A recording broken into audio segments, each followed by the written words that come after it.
Boiler code లెక్క కనపడుతోంది. మాయ చేసినది కాదు, మర్మం చేసినది కాదు, నక్కకు నాగలో కనుక. నమస్తే సార్, నా పేరు చల్ల వెంకటరాముడు. నేను బయోఫ్యాక్టర్ కంపెనీలో రీజనల్ మేనేజర్ గా వర్క్ చేస్తున్నాను. మనము గుంతచీపాడు అనే గ్రామంలో చాపాడు మండలం కడప జిల్లా ఊర్లో జయసింహారెడ్డి అనేటువంటి రైతుకు మనము ఒక 2 ఎకరాల బిట్టు తీసుకున్నాము. ఎడమవైపు వచ్చేసి మన బయోఫ్యాక్టర్ కు సంబంధించినటువంటి ఆర్గానిక్ ఫర్టిలైజర్ అయిన బయో డిఏపి, బయో ఎన్పికే, బయోఎల్మిన్ కిట్లు వాడించడం జరిగింది. అదే విధంగా ఇటు రైట్ సైడ్ తీసుకుంటే ఈ యొక్క పొలంలో పూర్తిగా రసాయనిక ఎరువులు వాడించడం జరిగింది. ఇందులో ముఖ్యంగా మనం చెప్పుకోవాలనుకుంటే ఒక ఎకరానికి 2 మూటలు డిఏపి, 1 మూట యూరియా, మొత్తం 3 మూటలు వేస్తా అన్నారు. అదే మన బయోఫ్యాక్టరీకి సంబంధించినటువంటి ఈ యొక్క పొలానికి వచ్చేసి కెమికల్ డిఏపి అరబస్తా, 1 అరబస్తా యూరియా, 1 మూట డబుల్ యాక్షన్ పవర్ ప్రొడక్ట్ వాడించడం జరిగింది. దాంతోపాటు దుక్కిలోకే బయోఎల్మిన్ కిట్లు కూడా వాడించడం జరిగింది. చూసుకుంటే వేరు వ్యవస్థ తక్కువ ఉంది, దుబ్బు కూడా తక్కువ కనపడుతుంది.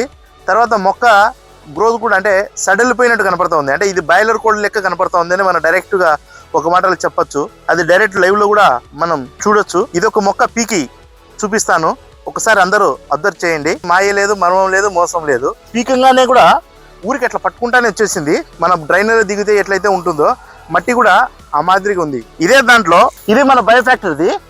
అసలు బలం పెట్టి పీకినా కూడా రాలేదు. చూడొచ్చు, ఇది అది జస్ట్ ఓన్లీ ఎడమ వైపే పీకాము. ఇక్కడ చూస్తే మొక్క పీకినా కూడా రావడంలే. ఇది కెమికల్ కంపెనీకి వాడినటువంటి పొలం. ఈ దానికి ఏంది తేడా అనేది చూడండి. ఇప్పుడు మన బయోఫ్యాక్టరీకి సంబంధించినటువంటి పొలంలో చూస్తే మట్టి కూడా ఎంత గట్టిగా ఉందో చూడండి. పీచు వేరు కానీ, వేరు వ్యవస్థ కానీ, తర్వాత ఇందులో వర్మీస్ అంటే వానపాములు అంటాము, అవి కూడా కనపడతాయి. ఒక్కసారి చూడండి లైవ్లో. ఇక్కడ వర్మీస్ ఉన్నాయి అంటే వానపాములు, మన మిత్ర పురుగులు అంటాం కదా, అటువంటివి కూడా ఉన్నాయి. ఇది మాయ చేసినది కాదు, మర్మం చేసినది కాదు, డైరెక్ట్ లైవ్లో కళ్ళకు కట్టినట్టు చూపించచ్చు. ఈ రెండింటికి తేడా ఏముంది అనేది చూస్తే బ్రాంచెస్ చూస్తున్నాము.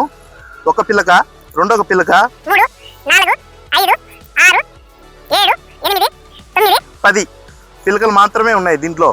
ఇందులో పీచ్ వేర్ అనేది ఏం లేదు, ఓన్లీ మొక్క ఉంది అంటే ఉంది ఆకారానికి అంతే.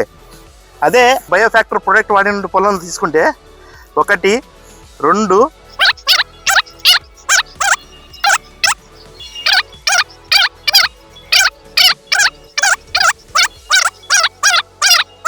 26 పిలకలు దాని ఉన్నాయి. ఇదే దాంట్లోకి మనం అబ్జర్వేషన్ చేసుకుంటే వానపాములు అనేది ఏంది అనేది మనం చూడొచ్చు. ఇవి మన బయోఫ్యాక్టరీకి సంబంధించినటువంటి ఎరువులు వాడడం వల్ల అనేది మనం డైరెక్ట్గా లైవ్లో చూడొచ్చు. దీనికున్న వేరు వ్యవస్థ చూడండి. అంటే మొత్తం టోటల్గా బురద ఎట్లయితే ఉంటుంది అంటే డైరెక్ట్గా మట్టి ఎట్లయితే ఉంటుందో అదే ఉంది. ఎట్లా ఉంది తేడా అనేది ఇది మన బయోఫ్యాక్టరీకి సంబంధించినటువంటి బయో ప్రొడక్ట్స్ వాడినటువంటి రిజల్ట్. Thank you.